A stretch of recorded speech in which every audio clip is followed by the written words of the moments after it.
You're listening to The Blind Stealing the Blinds, a podcast by students of the game for students of the game. Join Dell and BJ in conversations about poker theory and bridging the gap between theory and application. We're all in this together. This week's topic, losing, the price of tuition. Hey Dell, how's it going this week? It's going pretty good. It's an interesting week so far. My water's frozen here in the forest of Vermont, so I'm trying to thaw that out today. I lost internet access during the week, which has hampered my getting volume in. I'm going to out myself now. I got to tell them about it. I was like all excited.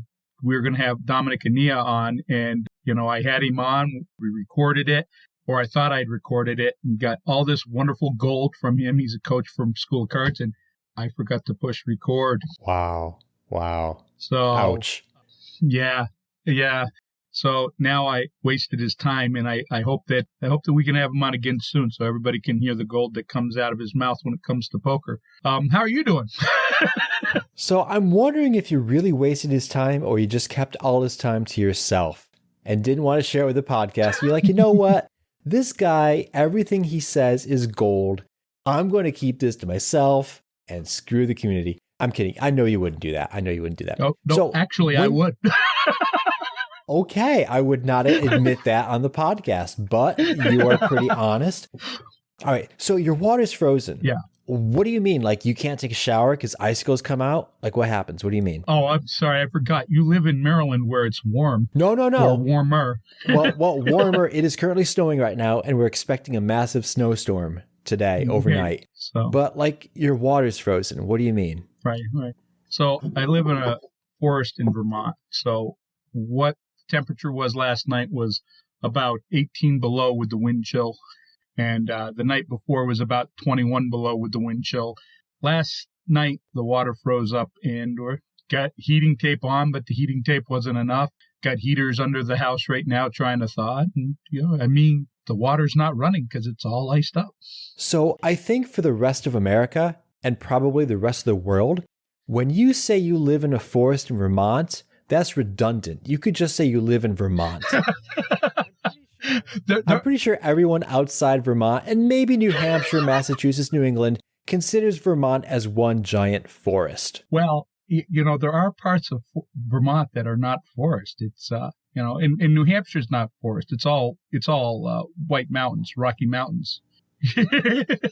Okay, there's Montpelier, and then there's forest. Burlington. That's okay. Got it. Anyway, my week has been interesting, and it's kind of the incentive for this podcast. I haven't played any poker since November.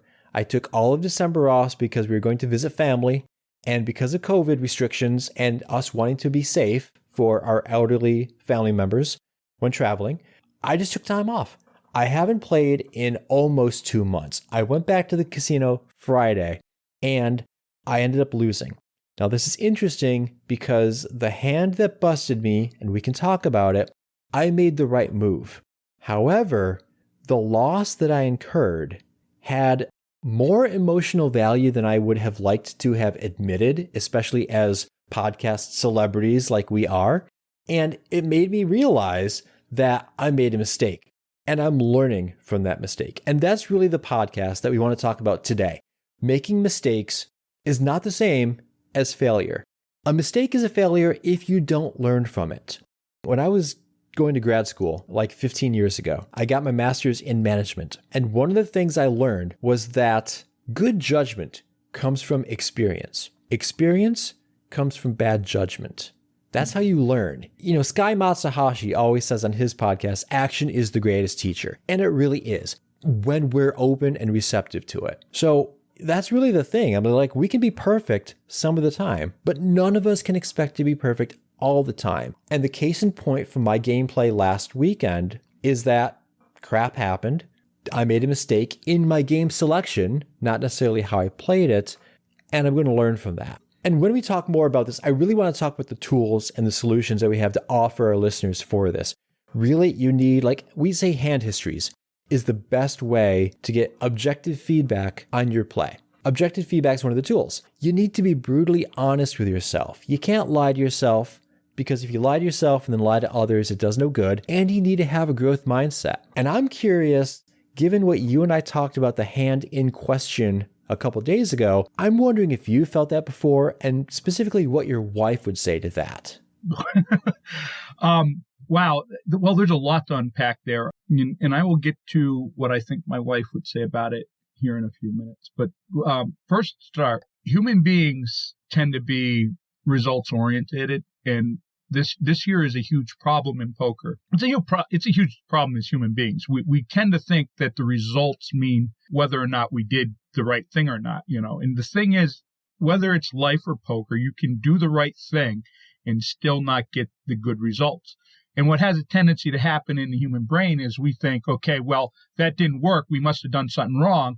And we try to do something completely different the next time. And we don't necessarily do any better. And, the opposite's true, and this tends to be more true to form, is that we'll do something stupid, get a good result, and think, oh, gee, see, it was a good thing to do. And then we'll keep doing that stupid thing, chasing that same result. And when we don't get it, we think, well, it has to be some sort of bad luck, or in poker terms, variance. So when I look at that hand we talked about, that you shared in Slack, that a lot of people have talked about, you had an emotional reaction to it because you lost. Let's look at what we've decided the title's going to be here. Losing is the price of tuition, right? Well, you had an emotional attachment to that loss. And the first reaction that many poker players have is, I must have done something wrong. What could I have done differently to not do that? Well, really the only thing you can have done differently is to not have emotional attachment to the results. It needed to be an attachment. I have a very emotional attachment now when I play to the decision making, right? I'm very attached to it, but I'm also still very attached to the results. When I start losing to people I think that I should be beating, I get very annoyed. I get very angry still. Does it happen as much as it used to? No, it still happens. I still have to work on it. I still have to basically keep working on that process of eliminating the emotional attachment to the results. When you lose, you're going to lose. Like we were having this conversation. You are a 62% favorite when you shoved in that hand. And people have the mistake. They think, well, I was the favorite. I was ahead. I should have won the hand. Well, no, the reason we talk about equity in those situations is because you're entitled to 62% of the equity of that pot over time, over the long term. You weren't entitled to, I think you said it was, how big was the pot? I shoved for $1,100 on the flop, and there was about $750 in dead money in there. So if you consider my raw equity, I had about 62%. If I think, and I did at the time on the table, if I think my opponent had any fold equity at all, that bumps it up. It bumps it up even further when you consider the dead money. I would just like to take and make the numbers a little simple for people who are listening. Let's say the pot was $3,000, right? You were only entitled to 62% of it, not 100% of it. And that's where I think people get screwed up with the emotional attachment, because 38% of the time you're going to lose. And that losing, those 38% of the times that you lose, that's your price of playing the game. You're playing a game of variance, right? You may have done something wrong that you need to learn from, right?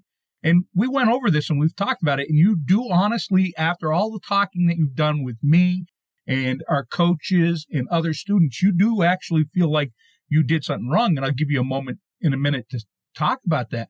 But there's this huge emotional attachment to the fact that you didn't win. Well, you were supposed to lose 38% of the time anyway, right? And that was just one of your 38%. And that is the price of tuition of playing the game.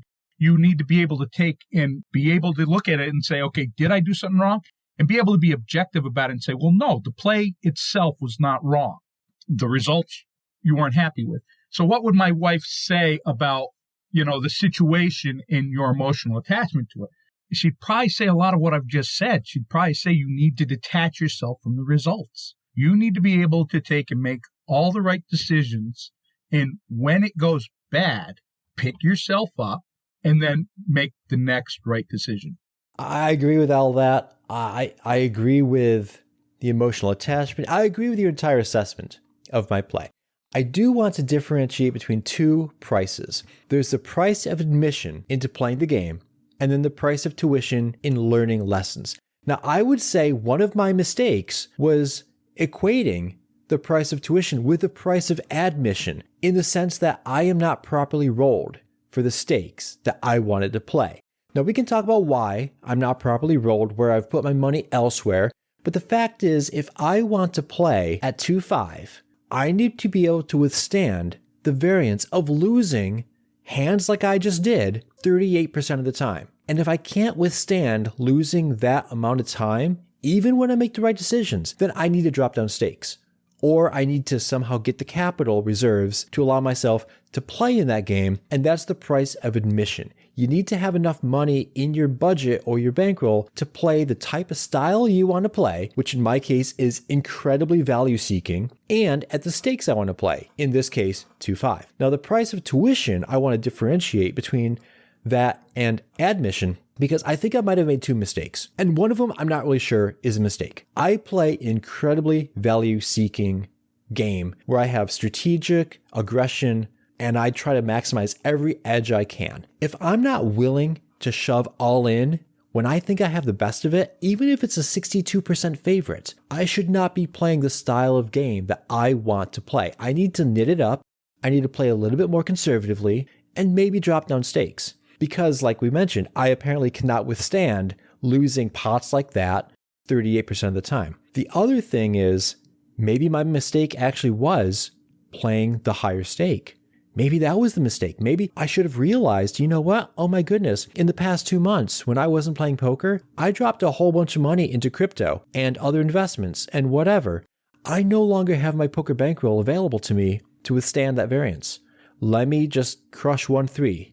Because we know I can do that. I did that all in 2021, had an awesome year. And when I look at evaluating the mistakes I made, I have to be brutally honest with myself. And I think that's one of the tools that we need to provide our listeners is be honest. When I wrote my hand history, I could have very easily painted myself in the most favorable light possible. I could have hidden some key information. I could have chosen not to divulge a whole bunch of stuff. Instead, I laid it all out there as honestly as I could, understanding on the way home from the casino, memories fade, bias creeps in, and I might not actually have conveyed the hand history as accurately as it really went down. But it was as darn close as I could possibly come, because if I'm going to get some honest, open feedback about how I played, I need to be honest with myself and honest with a community of trusted, skilled, studied members who aren't just going to be an echo chamber and say, dude, man, that sucks. You totally got a bad rap. Yeah. I just want to say one thing here. Like when you talked about if you can't handle a shove it when you're a 62% favorite, there is no such thing as not being able to handle that. All right. If you cannot handle the variance of when you shove with us and you're a 62% favorite, either you're playing above where you need to for your bankroll, and we're discussing that. Or the other part of that is maybe poker's not the game for you, because that is a huge equity advantage. And like you said, when you add in fold equity, you have more than 62%. And I'm sure that in this particular hand, you may not have because of their specific hand, but against that person's range, I'm sure you had some fold equity. I think that one of the things that is important to understand is you need to choose the right game for the bankroll that you're willing to take, that you have to play. But it goes even more than that, because you could probably afford to play at the level that you were, but you're very clear that you keep a bankroll separate from a life roll, and you're not going to intertwine the two, and that's good. That's very good. But you probably could afford to play the game you're at. If you lost, you told me you'd probably have to wait a couple of weeks or a month or two before you could play again, but you'd be able to play it again. Does that mean you should play it? No, you shouldn't, because you had an emotional attachment to the amount of money you were playing with. And therein lies the thing. We keep thinking as poker players that the person who gets the chips won.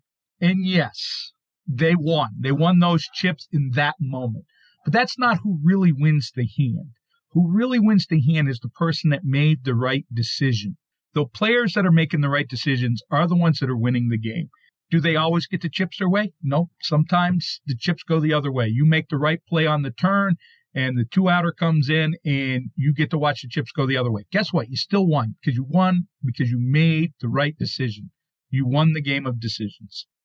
I hope you're enjoying this episode, and I need to just interrupt it briefly for an exciting announcement. If you're anything like us, you've made a resolution to take poker more seriously in 2022 so you can earn more money, have more fun doing it, and have less stress along the way.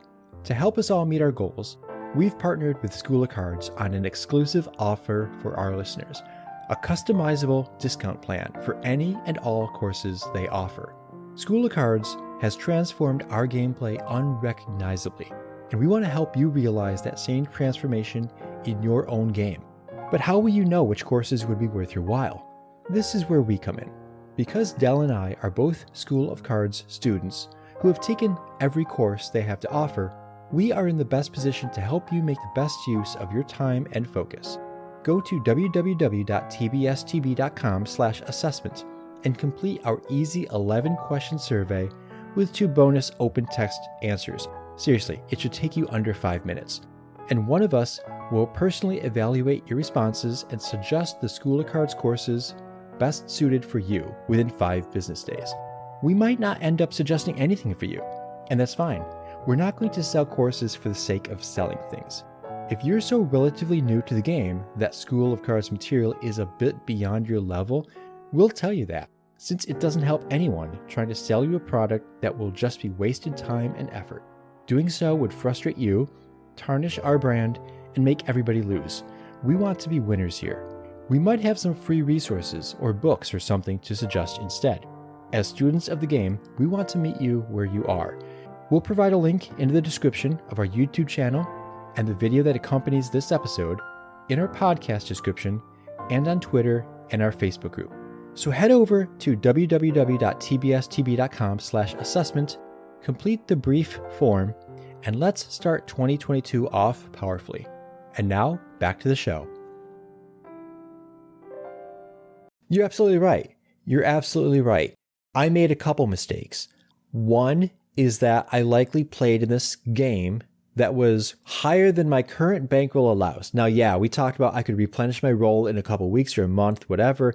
But regardless, at the time, as of Friday, when I played, I should not have been playing that game because I would not have been willing to lose the money that I lost and not get emotionally attached. And that's the second mistake, getting emotionally attached. And I will admit that is, frankly, embarrassing because we have done podcasts on the mental game of poker. We have done podcasts about ego and mental resiliency and having the emotional intelligence to step away from the results and evaluate the quality of the decisions that we make. I made good decisions at the table. I am actually proud of that. That is fantastic. But I lost, and that bothered me. And the fact that it bothered me is yet another lesson that I have to learn. I have to go back and figure out why did that bother me and what can I do to improve my mental edge in the future. And I think that brings us to our third tool. The first one being you got to be brutally honest with yourself. The second one is that you need to get objective feedback in a timely manner from like a community of people that you trust that's not going to be an echo chamber. And the third thing is a growth mindset. If I were just the normal rec at the casino, they go all in against a 4-bet shove with pocket fives. Probably not ahead of the range of the person who's 4-bet shoving, but they end up losing. They whine and they cry about how they lost this hand, and it's not their fault. They just got unlucky. And the average rec at the casino, they will not have the situational awareness to evaluate that spot and even consider the fact that they made a mistake. They'll just consider it unlucky. That is a fixed mindset. They're not open to the possibility that that could teach them a lesson. They could learn something from that experience. But you and I, and hopefully our listeners, are the type of people who are willing to learn from those experiences. So the fact that I lost $1,100 in a pot, I don't really worry so much about losing that money because I didn't really lose that money. Yeah, I won the decision-making contest. I lost the hand, but I didn't lose the money so much as I paid to open a few things up concerning the stakes I play, how I'm emotionally invested in things, despite the fact that I say otherwise all the time. There are things I can learn. So I think that when I'm listening to you, there's a couple things that stand out to me. One of the things that stands out to me is you're kind of beating yourself up, all right, over being the attachment. I get it. Like, we talk about this all the time. How can we possibly have an emotional attachment to the money? Well, there's a reason for that money is a tool, and we don't really think of the money when we are playing. We're thinking about, for some of us, that's our way of paying the bills. For you, you use that money to invest. You use that money to take in and make car payments. It has a purpose, right? You use it in that manner. So it's not something that nobody's perfect at it, BJ. Nobody is always emotionally detached from it. Nobody is always emotionally detached from the results. And one of the reasons that there is emotional attachment to anything that we're trying to accomplish is that if you work hard, it hurts when you don't get the results you want. It causes physical pain. And I forget, there's a part of the brain that does that. And somebody who knows more about the brain would probably be able to know exactly what spot. But it literally causes physical pain when those results don't come out that we work so hard for. So it's not that we should beat ourselves up for it, because we're never going to be perfect. We should strive to take and remove as much emotional attachment from the results and focus more on the process and the decision making. But nobody's going to be perfect. Nobody. We have coaches that are well beyond where we're at, and I've seen them experience that physical pain in moments when stuff has happened to them, and so have you. So don't beat yourself up too hard there. Just work for the next moment. The next moment, how are you going to handle that? And try to be a little better on the next moment. You're right, and I appreciate everything you just said, because the fact is, I hold myself to incredibly high standards. I have a relentless pursuit of excellence. It's part of who I am. It's why I consider myself a high performer, and I cannot be perfect all the time. And that's one of the struggles I imagine a lot of people have with giving open and honest hand histories. You make yourself vulnerable when you put yourself out there to your community, because you are basically saying, hey, community, here is something I did that may not be the most optimal thing. It may not even be remotely right. And I'm putting it out there to get your honest feedback so that I can grow. There's a lot of vulnerability and courage, frankly, that comes with doing that. And this is all part of that growth mindset. You need to open yourself up to receive that feedback. You need to open yourself up mentally and emotionally and put yourself out there. And that takes a lot of courage. And the fact is, I'm not perfect all the time. No one's perfect all the time. And we need to give ourselves the grace to just screw up every now and then. If I screw up and I can learn from it, it wasn't a failure. Yeah. The other thing that I wanted to mention is that nobody is in a state of growth all the time. Nobody is in that growth mindset 100% of the time. We all have our static mindsets. It happens to all of us. And I think that when we're going through this process, this here is really where we need to look at certain things and catch ourselves in that moment when we're being pig-headed. One of the things that I've learned about myself is when I'm resistant to something, it's probably what I need to work on. And I'm resistant to it. I want to hunker down in that static mindset and like, I can't do that. It doesn't work. It doesn't. And I need to look at it when my coaches are saying, you need to try this, or you need to look at this, or you need to do that, and really delve into it and really be open to the change. So when we're looking at this, little mistakes you've made, and literally none of them are in the hand.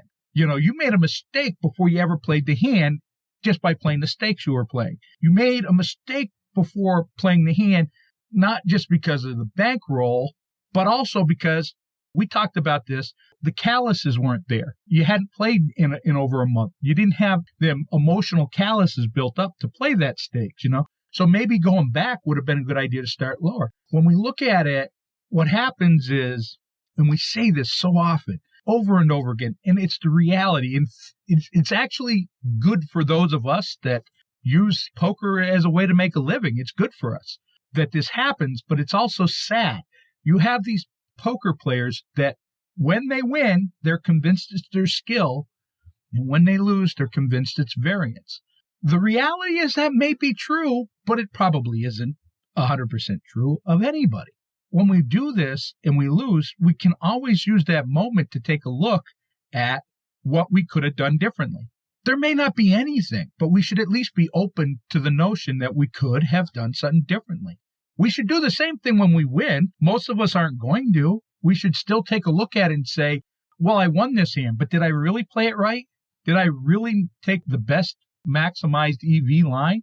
That's a great point about people focusing on the negatives and not the positives. Yeah, we talk about the player who doesn't learn because they think their success is through skill and their loss is through variance. But it's also, I think, a really great point that by and large, when players post hand histories or they're seeking feedback on a decision, they're seeking feedback on what they perceive as a mistake that they made. Hey, I did this. I played this hand. I don't think I played it as good as I could have. Could you please help me see where I could have played it better? Instead of saying, hey, here's a hand where I won, and I think I did every single thing as best as possible. This is like the quintessential poker hand. This is going to be engraved on gold tablets and hung in the Poker Hall of Fame. I don't even know if there is one. There probably isn't. And okay, whatever. And I'm going to put this poker hand up there, and then people are going to tear it down, and people are going to find faults in it. And they're going to say, you did not maximally exploit this player. You left money on the table because of A, B, C, and D. People don't do that. They typically, if they're going to seek feedback at all, it's going to be on a hand that they think they played either poorly or suboptimally. Really, what you have to do is post your hand histories. Even if you think the hand is mundane and there's nothing to be gleaned from it, there will be.